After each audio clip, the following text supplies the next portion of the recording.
Bonjour à tous et bienvenue dans ce Morning Bull Live. Nous sommes le 28 mars 2025 et ce matin j'ai pris une décision très importante. Je vais vous parler des tarifs douaniers. Ouais, je sais, on en parle que très peu en ce moment, donc je vais me concentrer uniquement là-dessus et seulement sur les tarifs et puis aussi un petit peu pour le jour de la libération. Ah oui, et puis si vous vous demandez, oui, mes cheveux sont tombés et ça n'a strictement rien à voir avec les 50 000 followers.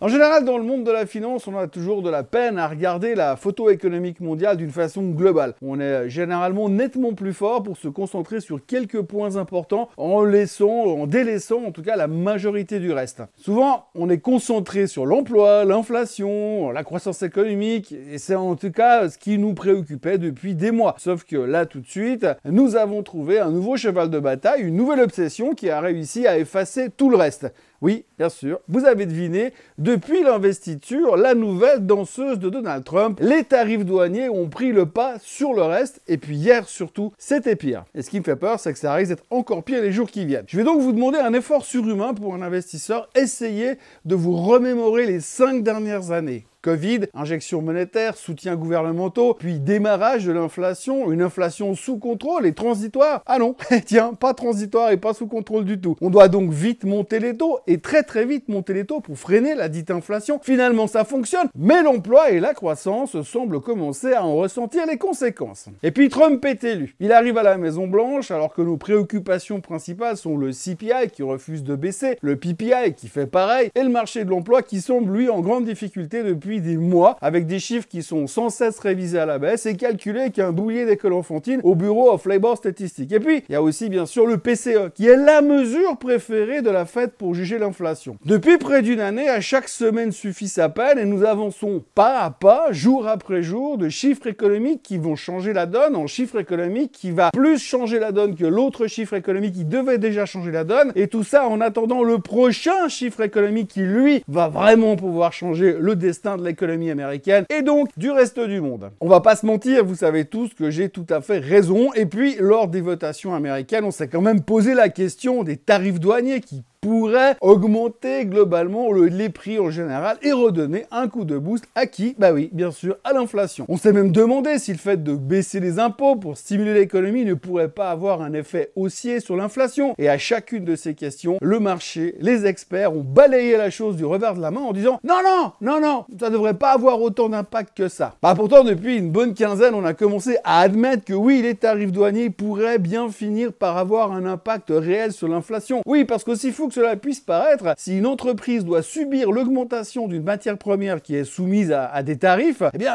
il se pourrait qu'elle répercute cela sur les prix à la consommation. Alors vous me direz, bien sûr, elle pourrait aussi réduire ses marges et gagner moins d'argent pour faciliter la vie du consommateur, c'est un fait. Mais bon, en même temps, ça les arrange quand même moyen à cause de l'argent. Tout ça pour vous dire que nous sommes dans un monde qui est inflationniste depuis 5 ans, et même si le processus de hausse des taux a aidé à freiner quelque peu ce chiffre inflationniste, les prix réels ont augmenté eux de près de 30% sur 5 ans, ça on le sait. Sauf que pas votre salaire, pas votre revenu et pas la performance de votre entreprise. Enfin, en tout cas pour la majorité. L'inflation, c'est notre combat contre cette dernière qui est réellement important et cela devrait vraiment nous préoccuper au plus haut point. Tout comme la publication du PCE qui sortira cet après-midi. Vous voyez où je veux en venir ?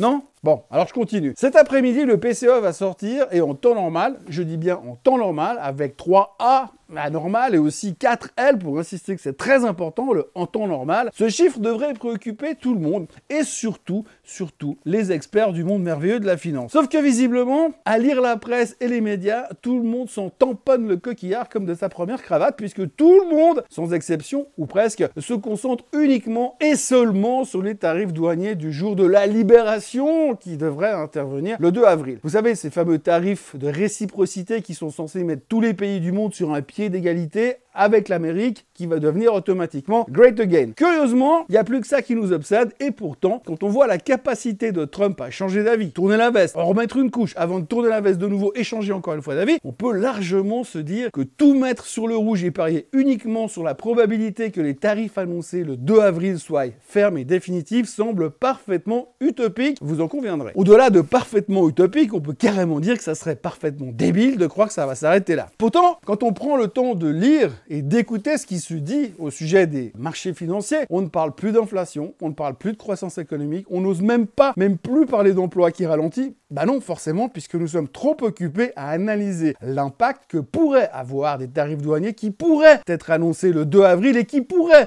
être définitifs, mais qui pourraient également être du pipeau et changer 212 fois avant qu'ils soient implémentés et définitivement. Ça, on sait. Vous le savez. Les banquiers le savent. Les politiciens le savent. Et même Donald Trump est au courant. Mais malgré tout ça, on ne parle que d'un truc qui pourrait se produire au conditionnel avec des conséquences que l'on a du mal à définir. Et tout ça nous permet quand même de mettre de côté des chiffres qui nous ont obsédés et qui ont hanté nos nuits depuis 5 ans. Ce matin, j'ai lu MarketWatch, j'ai lu le Barron's, j'ai lu Investing.com, j'ai été sur Zone Bourse, j'ai passé du temps sur Bloomberg, CNBC, un peu le FT, j'étais sur X dans tous les sens, et les gens parlent de quoi? Oui, vous avez raison, ils parlent du jour de la libération et des tarifs douaniers. J'ai pas vu de mention de l'inflation du PCE qui sort tout à l'heure, ou même des chiffres de l'emploi qui sortiront vendredi prochain, mais après le jour de la libération. On ne parle donc plus et uniquement des tarifs douaniers. Hier, c'était les tarifs douaniers sur les voitures qui étaient un peu plus le centre du monde que le reste, mais en filigrane, tout le monde attend le 2 avril. Alors oui, on sait que le fait que les voitures qui seraient importées dorénavant, si Trump maintient son plan machiavélique, parce que c'est même pas sûr, eh bien si ces voitures sont importées, elles coûteraient plus cher. On est même allé chercher des chiffres pour savoir combien de voitures sont produites à l'étranger pour chaque marque, histoire de bien sous-peser l'impact des tarifs. Alors vous noterez que Ford fabrique environ 80% des voitures qu'ils vendent aux États-Unis.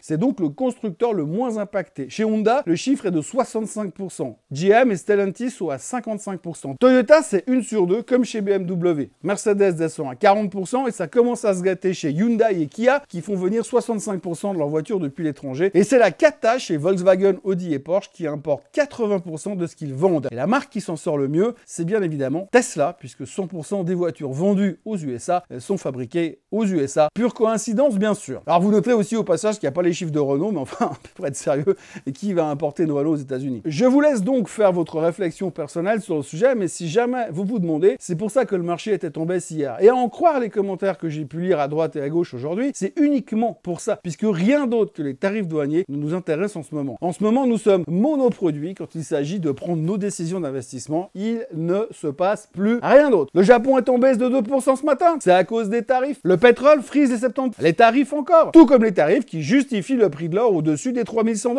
Et le Bitcoin à 86 500. Ou encore la baisse de Shanghai et de Hong Kong. Ou même la sous-performance des semi-conducteurs ou des Magnificent Seven. Tout n'est que tarifs et uniquement tarifs. Ne cherchez pas plus loin, enfin, pas pour le moment. On vous fera signe quand il faudra chercher plus loin, autour du 3 avril, quand les tarifs seront publiés, adoubés, validés et qu'ils rendront l'Amérique great again. À moins que ce soit le 5 avril ou peut-être le 7 avril, mais le 7 avril 2026. Et puis, si vous avez un doute lorsque vous allez vous renseigner sur le volume des transactions et sur les activités des investisseurs en ce moment, vous vous rendrez compte que les Européens ont retiré massivement leurs investissements des fonds américains ces dernières semaines et qu'en même temps, ces derniers jours, alors que la volatilité est repassée en dessous des 19%, il semblerait que de plus en plus d'investisseurs américains achètent massivement des options à relativement court terme pour jouer l'après-Liberation Day. Alors, les options sont achetées sur des indices et sur les Magnificent Seven principalement. Reste à parier dans la bonne direction. Mais disons qu'aujourd'hui, là, ce matin, à l'heure où tout le monde se fout totalement de tout, sauf des tarifs, j'ai l'impression qu'on est tous en train de jouer un moment unique, ultra violent dans un sens ou dans l'autre. Comme le disait un analyste hier soir aux USA, les tarifs seront soit extrêmement bien pris par le marché ou alors ils seront extrêmement mal pris par le marché. Il n'y aura donc pas de demi-mesure et on est en train de se monter la tête pour se dire qu'il y aura un avant le 2 avril et un après le 2 avril. C'est une certitude, ou en tous les cas une quasi-certitude. Sachant qu'on a déjà dû utiliser cette phrase, il y aura un avant et il y aura un après, environ 850 fois depuis qu'on a compris que le Covid n'avait rien à voir avec les pangolins. On a donc utilisé par le passé cette phrase à chaque publication du CPI, du PCE, des jobless claims et même des fois des JOLTS ou même pour les chiffres de Nvidia depuis 4 trimestres. Mais là, cette fois, c'est vraiment sûr, il y aura un avant et il y aura un après. C'est complètement con de le dire, mais c'est comme ça. Voilà, c'est vendredi, il y aura le PCE dans quelques heures, mais tout le monde s'en fout parce que, tu comprends, il y a les tarifs. Alors autant vous dire que le climat de consommation en Allemagne devrait intéresser les gens à peu près autant que le dernier Blanche-Neige de chez Disney, tout comme le CPI français n'intéresse plus personne depuis que Macron se prend pour De Gaulle avec 80 cm de moins en hauteur et des années de lumière d'écart au niveau du charisme. Bref, aujourd'hui, demain, demain, ce week-end et jusqu'au 3 avril, on ne va parler plus que des tarifs et c'est même pas une blague. D'ici là, passez un excellent week-end, un très bon vendredi. Évidemment, on se retrouve demain pour le Swiss Bliss pour ceux qui veulent et ensuite, bien sûr, lundi matin, on se retrouvera pour un nouveau Morning Bull Live. N'oubliez pas de liker cette vidéo, de la partager, de la commenter